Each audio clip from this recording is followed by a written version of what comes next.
আসসালামু আলাইকুম। কেমন আছেন সবাই? আমরা যারা ফেসবুক ইউজ করি তাদের সবারই কিছু না কিছু তথ্য ফেসবুক সম্পর্কে জানা প্রয়োজন। অনেক তথ্য না জানলে আসলে অনেক লসে পড়তে হয়। আবার অনেক তথ্য জানা খুবই গুরুত্বপূর্ণ যেহেতু সোশ্যাল মিডিয়া সবাই ব্যবহার করি। তো আজকে আমি আপনাদের সামনে ফেসবুকের ৩টি সেটিংস নিয়ে আলোচনা করব, যে সেটিংস ৩টি সবারই জানা প্রয়োজন।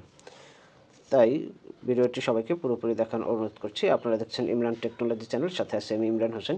তাহলে চলুন আমরা ফেসবুকের যে টেস্ট সেটিংসগুলো রয়েছে সেই সেটিংসগুলো আপনাদের সামনে আলোচনা করি। তো প্রথম যে সেটিংসটি নিয়ে আপনাদের সামনে আলোচনা করব তা হলো ফ্যামিলি সেন্টার। তো আমরা ফ্যামিলি সেন্টার কী কাজে লাগে সেটি জেনে নিই। এজন্য আমাদেরকে ফেসবুকে চলে যেতে হবে। তো আমরা ফেসবুকে প্রবেশ করলাম। ফেসবুক থেকে এখানে আমরা যে আমাদের প্রোফাইল আছে প্রোফাইলে ক্লিক করব। তো আমরা এখান থেকে কর্নারে যে প্রোফাইল রয়েছে প্রোফাইলে আমরা ক্লিক করব।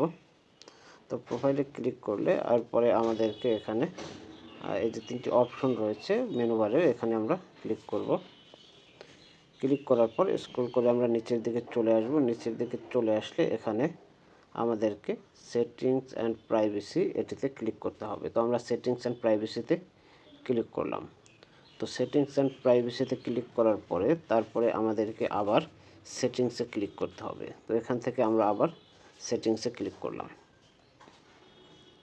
তো সেটিংসে ক্লিক করলে এখানে আমরা দেখতে পাচ্ছি যে ফ্যামিলি সেন্টার নামে একটি অপশন রয়েছে। তো আমরা ফ্যামিলি সেন্টারে ক্লিক করব। এখন আমরা জেনে নিই আসলে ফ্যামিলি সেন্টারের কাজটা কী। ফ্যামিলি সেন্টারের কাজ হচ্ছে আপনার ফ্যামিলি সেন্টারে এখানে ক্লিক করলে আমরা এখানে একটি দেখুন এখানে একটি লিঙ্ক দেখতে পাচ্ছি। এখানে একটি লিঙ্ক রয়েছে। তো এই লিঙ্কের মূলত কাজ কী? লিঙ্কের কাজ হচ্ছে, মনে করুন যে আপনার ছেলে মেয়ে বা বাচ্চারা তারা স্মার্টফোন ব্যবহার করে বা আপনার পরিবারের অন্য কেউ স্মার্টফোন ব্যবহার করে। তো ওই স্মার্টফোনে ফেসবুকে আসলে তারা কোন কোন পেজে ঢুকতেছে বা কী করতেছে ফেসবুকে সেটি মনিটরিং করা। তো তার মোবাইলের থেকে আপনি ফ্যামিলি সেন্টারে ঢুকে এই যে লিঙ্কটি রয়েছে লিঙ্কটি কপি করে বা লিঙ্কটি শেয়ার করে যদি আপনার মেসেঞ্জারে নিয়ে আসেন, তাহলে এই লিঙ্কের মাধ্যমে আপনি দেখতে পারবেন যে আপনার সন্তান বা আপনার ফ্যামিলির কেউ কোন পেজে ঢুকতেছে বা ফেসবুকে কী করতেছে, টোটাল মনিটরিংটা আপনি এই ফ্যামিলি সেন্টার অ্যাপসের মাধ্যমে এই লিঙ্কের মাধ্যমে দেখতে পাচ্ছেন। তো ফ্যামিলি সেন্টারটা এখান থেকে আমরা এই লিঙ্কটি কপি করে আমাদের কাছে নিয়ে আসবো, বা আপনার মোবাইলের লিঙ্কটি যদি অন্য কাউকে পাঠান তাহলে সে এটা থেকে আপনি ফেসবুকে কী করতেছেন, কোন পেজে ঢুকতেছেন সব কিছু সে মনিটর করতে পারবে। তো এটা হচ্ছে ফ্যামিলি সেন্টার সেটিংস। এটা খুবই গুরুত্বপূর্ণ একটি সেটিং। বাচ্চাদের কাছে মোবাইল দিলে আপনি এই সেটিংয়ের মাধ্যমে সব কিছু আপনি মনিটর করতে পারতেছেন। তো আমরা এখন 2 নম্বর সেটিংয়ে চলে যাব। 2 নম্বর যে সেটিংটি হচ্ছে সেটি আমরা জেনে নিই। তো 2 নম্বরের সেটিংটি হচ্ছে টাইম ম্যানেজমেন্ট। তো টাইম ম্যানেজমেন্টটা খুব গুরুত্বপূর্ণ একটি জিনিস। তো টাইম ম্যানেজমেন্টটা আমাদের কী কাজে লাগে চলুন আমরা দেখে নিই। তো আমরা আবার সেটিংয়ে চলে আসলাম। সেটিংয়ে আসার পরে এখানে টাইম ম্যানেজমেন্ট, দেখুন এখানে একটি অপশন রয়েছে সেটিংয়ে যে ইওর টাইম অন ফেসবুক। তো ইওর টাইম অন ফেসবুকে আমরা যদি ক্লিক করি এখানে দেখুন যে ম্যানেজ ইওর টাইম অপশন রয়েছে।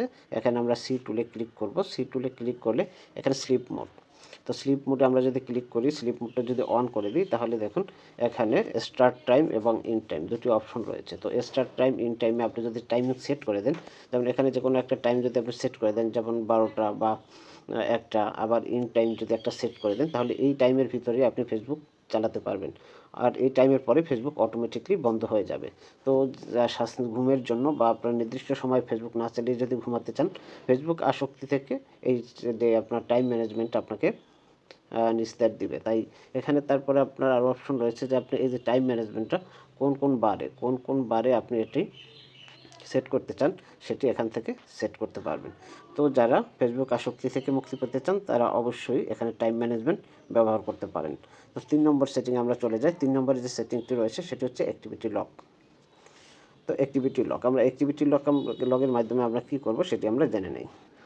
তো আমরা আবার সেটিংয়ে চলে আসলাম। সেটিং থেকে আমরা স্ক্রল করে নিচের দিকে চলে আসব। নিচের দিকে একেবারে নিচের দিকে চলে আসলে আমরা দেখতে পারবো যে ইওর অ্যাক্টিভিটির যে লিঙ্ক রয়েছে, ইওর অ্যাক্টিভিটির আন্ডারে অ্যাক্টিভিটি লগ একটি অপশন রয়েছে। তো অ্যাক্টিভিটি লগে আমরা ক্লিক করব। তো অ্যাক্টিভিটি লগে ক্লিক করলে এখান থেকে আপনি যে তথ্যগুলো জানতে পারবেন তা হচ্ছে, এখানে দেখেন আর্কাইভে দিতে পারেন। আর্কাইভে দিলে বা আর্কাইভ না দিলেও এখানে যে বিভিন্ন অপশন রয়েছে, ইওর পার্সোনাল ইনফরমেশন, তারপর কমিউনিকেশন, তারপরে রয়েছে আপনার security and logging, performance, log information, এখান থেকে আপনি সব কিছু চেক করতে পারবেন। আপনি প্রতিদিন কাকে লাইক করেছেন, কার এসে কমেন্ট করেছেন, বিস্তারিত সকল তথ্য আপনি এই অ্যাক্টিভিটির লগ থেকে দেখতে পারবেন। তো সেটিং 3টি সবার জন্য খুবই গুরুত্বপূর্ণ। ভিডিওটি যদি ভালো লেগে থাকে অবশ্যই লাইক কমেন্ট শেয়ার করবেন। যারা এখনও চ্যানেলটি সাবস্ক্রাইব করেন না সাবস্ক্রাইব করে পাশে থাকবেন। সবাইকে ধন্যবাদ জানিয়ে শেষ করছি। সবাই ভালো থাকবেন। আল্লাহ হাফেজ।